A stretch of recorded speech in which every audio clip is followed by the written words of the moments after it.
Guía de acompañamiento para la aplicación de la herramienta Plan de Mejora y Eficiencia, PME, para SADAS.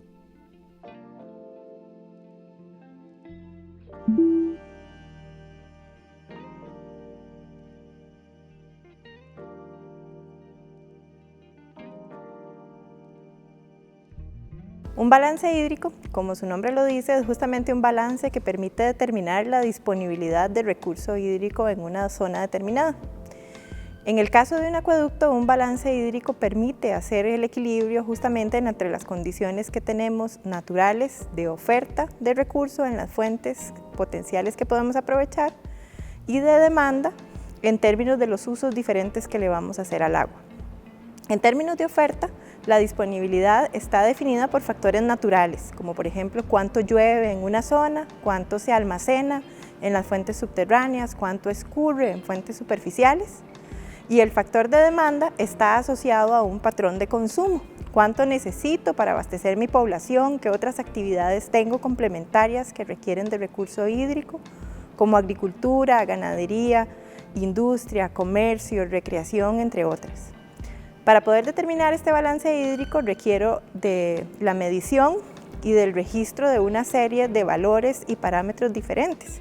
Entre las variables que requerimos, para el factor de oferta vamos a tener diferentes variables asociadas con la disponibilidad natural de recurso hídrico, como por ejemplo datos climáticos, cuánto llueve, cuánto se evapora, con factores de lluvia, temperatura, características del suelo que permiten determinar áreas de recarga y que permiten también definir el almacenamiento subterráneo que vamos a tener. Y factores de demanda que están asociados al ciclo urbano del agua, como por ejemplo cuánto se demanda para las zonas residenciales, zonas comerciales, zonas industriales, en función de los patrones de consumo que esa población presente. Entre los criterios considerados en acueductos para poder hacer balances hídricos está una serie de datos que tenemos que estar recopilando. Muchos de ellos tienen que ser directamente generados por los acueductos y algunos de ellos también pueden ser complementados con información disponible, por ejemplo, a nivel nacional. En términos de los datos para definir la oferta de recurso hídrico, por ejemplo, podemos aprovechar datos climáticos, datos de precipitación existentes en la red que tiene el Instituto Meteorológico Nacional, por ejemplo, donde también tienen que complementarse con datos puntuales de las fuentes de agua captadas y potenciales.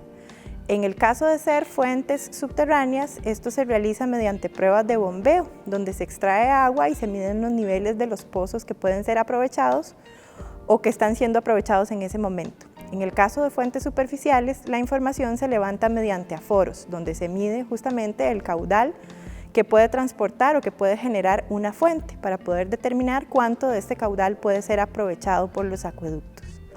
Estos datos no solo deben ser generados en el momento de la medición, sino que tiene que llevarse un registro para poder llevar el control de las variaciones que estas fuentes pueden tener. Aquí se hace especialmente importante en la actualidad tomar en cuenta las variaciones que estos regímenes de lluvia o que las fuentes pueden tener en función del cambio climático, por ejemplo. Entonces se requiere hacer mediciones, por ejemplo, en época seca, en época lluviosa, a lo largo del año y ojalá tener registros anuales que permitan ir viendo las variaciones en el tiempo de estas fuentes. En el caso de la demanda, los diferentes criterios que se utilizan contemplan variables como por ejemplo el crecimiento poblacional, los factores de demanda, los diferentes usos que se le dan al agua que igual deben ser proyectados en función de los diferentes criterios que tengamos disponibles. Algunas herramientas que podemos aprovechar para poder definir esta demanda a futuro son, por ejemplo, parámetros de ordenamiento territorial con diferentes herramientas donde podrían utilizarse, por ejemplo, planes reguladores, mapas de zonificación que puedan tener las municipalidades que permitan determinar hacia dónde va el crecimiento de una población específica para poder proyectar la demanda que se requiere para poder suplir el agua para poder desarrollar todas esas actividades.